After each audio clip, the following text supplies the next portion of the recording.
Hello, my name is Ashley. In today's lesson, we will cover how to write a professional email. Let's revisit Krista. If you remember correctly, Krista has just moved to Texas with her 2 kids and was looking for a data entry position, which she found at the AdultEdMed hospital.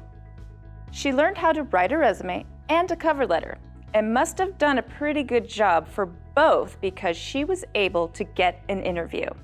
After the interview, she felt pretty good about how it went, but she heard that there were a lot of other people who applied for the job. Krista wants to stand out, but she's not sure what to do. So she decides to separate herself from the others by writing a follow-up email to the employer. But she's not very comfortable with writing a professional email. Do you know how to write a professional email? Layla Lewis with Be Inspired Public Relations stated, "An email can make or break a potential opportunity for you, so send and respond to them wisely." First, we're going to cover email basics. For some of you, this may be a review, but for others, this might be brand new. You will notice some main features on the email frame that you will likely need to use. The recipient is the person who you are emailing. Their email address will go next to the "to." You will then enter a topic of conversation next to the subject.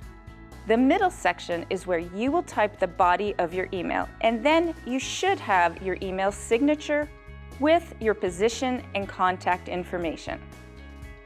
Finally, the bottom bar is where you can find the attachment button so that you can attach files or images. Now we're going to talk about email format and structure. Whether casual or formal, each email should have the same basic structure. You might want to take notes as we go through the steps of composing an email. There are 4 main steps for composing emails. The first step is to greet the recipient. The second step is to provide the recipient with the reason for your email. The third step is to ask your question or state your concern.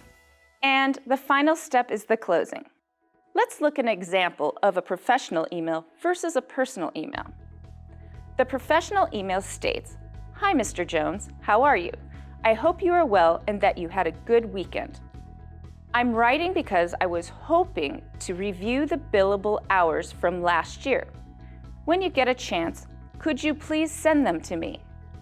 Thank you, Cheryl Adams, Billing Supervisor." In this email, we see the greeting, the reason for the email, the question, and the closing. Now let's look at an example of a personal email. The personal email states, "Hey, what's up? Do you want to meet me at the gym after work today? My shift ends at 4, so let me know by 3:30, okay? I've missed seeing you there, Cheryl." In this email, just like a professional email, we see the greeting, the reason for the email, the question, and the closing.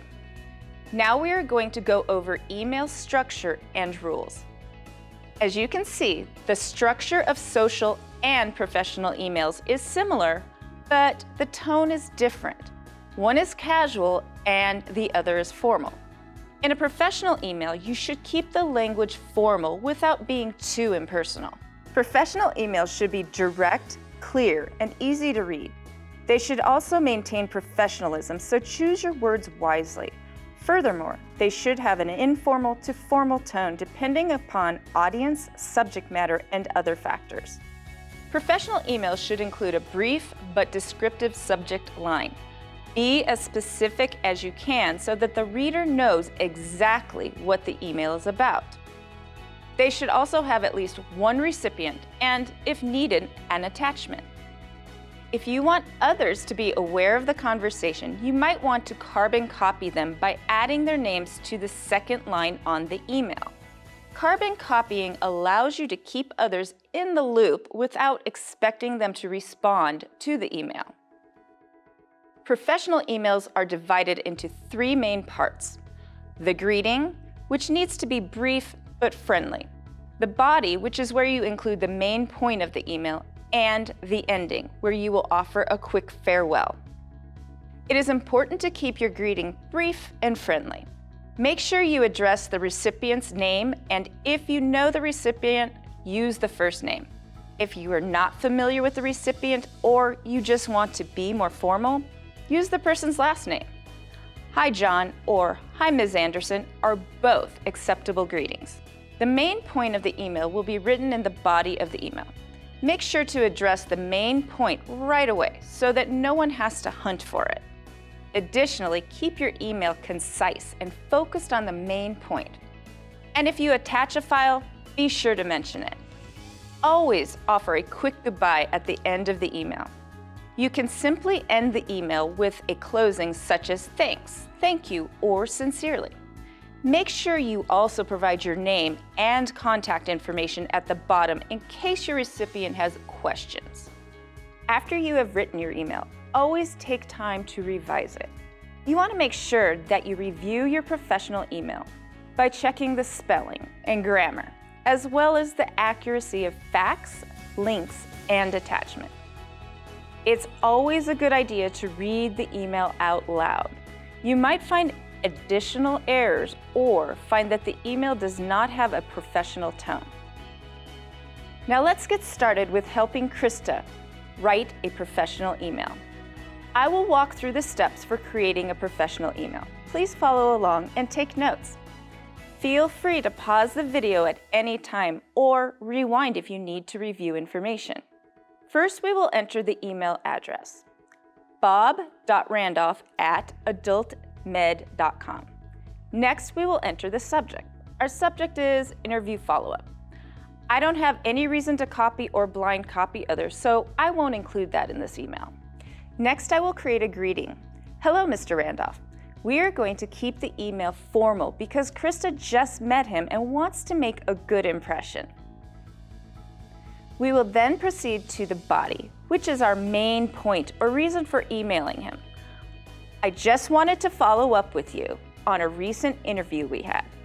I was applying for a data entry position with AdultEdMed and wanted to express my appreciation for you taking the time to meet with me. I am anxious to get started with your company, so please let me know if you have any other questions. Thank you, Krista Smith. 508-555-5555. It is now time to practice writing your own emails. For more information on writing emails, check out the following GCF Learn free tutorials. Sending an email and/or how to write an effective business email. For your guided practice, you will need to complete these steps. You may want to pause the video. Open your email. Compose a new email. Address the email to yourself or your teacher. Then, using the guidelines from this lesson, you will type a subject and prepare a professional email.